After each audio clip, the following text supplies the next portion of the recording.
Ryan, George, Nathan Armstrong, and my position is fly half. So, how long have you been playing for Outlaws for? For the Outlaws, this is my second full season, so about a year and a half, just over. And how did you kind of hear about the club? So that was kind of through my own kind of research. So my background was I played rugby, but the other code, so rugby league, for 4 years at university, and then once I left, I took about a year and a bit out. Got the bug again, wanted to play rugby. Didn't really matter to me which code it was going to be, and then just started to search. Had looked around and went to a few training sessions for other teams, but then finally kind of stumbled across the Outlaws. Came down to a session, absolutely loved it, and from that point onwards, I've been an Outlaw. Why did you love it? What made you join that? From the first, and I've said this to a couple of people, from the first 5 minutes of being within training, getting amongst the boys, just the atmosphere that they created, the way in which they worked, I absolutely loved. The coaches got me involved straight away. It made it feel much more like you were valued as a person, as opposed to just another rugby player or just another number within the team, which I love. It's all about the atmosphere that you can create within a club, which we have in abundance. So what's it kind of like as a group? Speaking with Chappers yesterday, they said it's more like you said, it's not just your name on a sheet. It's a family. You've opened that door into a family sort of atmosphere. What's it like? Really, really close knit. I mean, you've got possibly 40, 50 playing members at the moment. You've got other players that have kind of had their time and gone past, and then you're always recruiting new people. But it's really weird and wonderful in the sense that no matter kind of what the age demographic of the person who's the outlaw, what kind of background they've got, where they've come from, whether they're local, whether they come from further afield, you all just kind of connect, and that's a beautiful thing. Not only with this club, which is really special, but as rugby as a whole, as soon as you're putting your head in the spokes as such for another of your mates, then there's that kind of bond from there, and then you've got everything on top. And I will say that being around rugby for some time now, that the dressing room that we've got in the minute, the people involved within the club and around the club, our support is fantastic. But it's one of the best dressing rooms I've ever shared, and that just comes from the culture, from the guys who came before me have created until I could have my hands and put my 2 pence in. Why do you think rugby is such an inclusive sport? I think it goes back to that thing where it's a sport which forces to strip back. There can't be much holding back. There can't be much shying away. You're kind of stripped back to that true self, and it is whether or not you're brave enough to put your body on the line for 14, 15, 23 of your other mates. And as soon as you do that, everything else kind of comes out in the wash. It doesn't matter how different you are or what other hobbies you have. On that day, you are that squad of 23, 15. And when you're doing that on a consistent basis and you get to know people on a deeper level, that just enhances the bond that you have from that stripped backness. So yeah, I think it's very unique in a sense. Like you said, you've only been in a 2 full seasons. You weren't here with the start and the creation. Yeah. But have you ever seen on pitch or off of pitch any sort of abuse? And what's the reaction? So I think I've been incredibly lucky. I mean, I might have my own kind of ignorant set. So I myself identify as straight. So it might fall on deaf ears somewhat to some of the other players' experience. I've been quite lucky to not experience anything towards myself. I've had a few of my teammates, not only at the Outlaws, but going back to my uni days. I think in this day and age, there's less of the obvious stuff that's there, and more of the less obvious stuff as such, the stuff that you can kind of see in the background happening with certain decisions. I've had a referee back at university which was extremely against players of colour, essentially.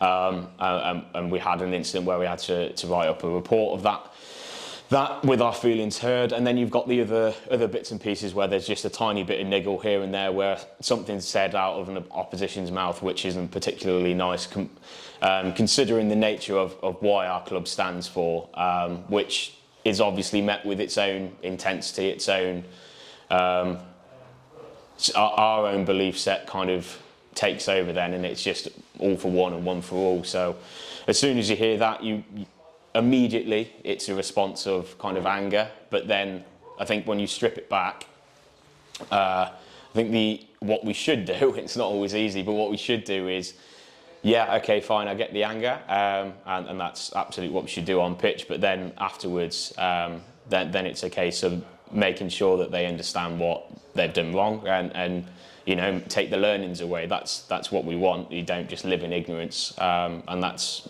kind of my experience of it. Am I right in saying you're captain? Yes, yeah. What's it like leading Outlaws out on a Saturday afternoon onto the field? Honestly, it's a massive privilege. Firstly, to have been so I'm obviously having my first full season here last season. Wasn't captain last season, was elected captain this season. So at the start, massively privileged and honoured that my fellow peers had kind of voted me in and showed that level of confidence in me. That's definitely raised my game to a new level. Stepping out on the pitch week in, week out with the boys and leading them and showing that leadership means the world. I've always wanted, even when I first stepped into the club, to enhance and try and give back where I can to those possibly less experienced than myself. Give some good skills on, but certainly kind of build upon those bonds. And I think as a captain, I get to do a lot of that across a lot of different players. So yeah, it fills me with pride, which is essentially what our club is all about: showing that pride, showing a sense of who you are. Moving away from the sort of the rugby on a Saturday. Yeah, sure. We might have some chat said about the Malteser Challenge.